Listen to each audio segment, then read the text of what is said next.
if you're not a professional chef, the specifics of each and every type of knife can be hard to remember, especially when there are several that look similar, like a carving or chef knife. Amateur home chefs are going to ask themselves, what exactly is the difference between this carving knife and the chef knife?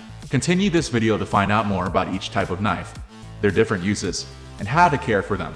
Today we're going to talk about the differences between carving knife vs chef knife. Now let's start the video to better understand.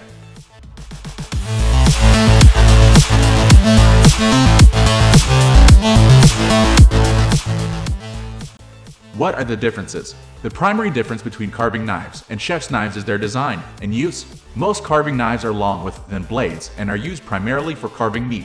Chef's knives typically have wider blades and are good general-purpose knives useful for chopping, dicing, and cleaving.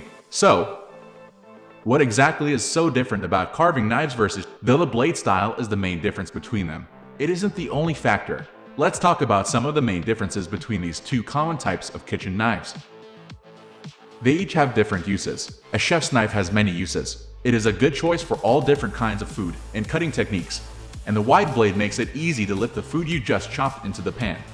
Some of the many uses for chef's knives include chopping and dicing all kinds of vegetables, mincing garlic, cleaving meat, cutting and serving cornbread, pie, and quiche, dicing raw and cooked meat, slicing meat and vegetables, peeling and cutting pineapple, chopping and dicing most fruits. A carving knife is used almost exclusively for slicing meat, but it can also be used for slicing some types of fruit and vegetables. It shouldn't be used to hack through bone or other hard materials, as these may damage the blade. In the end, a carving knife is a specialized piece of equipment. A chef's knife is just that, a multi-purpose knife that chefs use to perform a variety of kitchen tasks. How to use both knives? A carving knife is used almost entirely for carving meat into thin slices. The exact ways you carve your meat will depend on the type of meat and your personal style. As a general rule of thumb, choose the direction you want to cut. Place the blade at a slight angle against the meat, and begin sawing with a quick back and forth motion. Use your carving knife to create clean cuts around the bones, but never try to slice through them directly. This could damage the blade. If you want, you can also use a carving knife to slice fruit and vegetables. To do this, hold the fruit or veggie firmly against the cutting board and slice cleanly through the flesh. Depending on the size and firmness of the fruit or veggie and the sharpness of your knife, you may be able to create each slice in a single stroke. Be aware, when slicing fruits and vegetables, that your carving knife will likely come in contact with the cutting board, since this is not what the knife is designed for.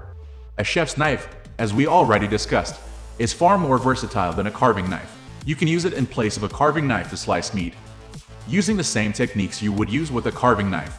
If you use your chef's knife for carving, it's extra important to make sure your blade is sharp, otherwise it may tear the meat. A chef's knife has a stronger blade than a carving knife, so it may be used for cleaving meat, cutting through bones, and chopping more solid fruits and veggies.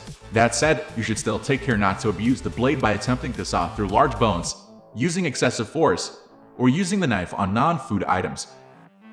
We are almost wrapping up. These are the common differences between these two. Hope you like this video. Please comment, share, and subscribe to this channel for more videos.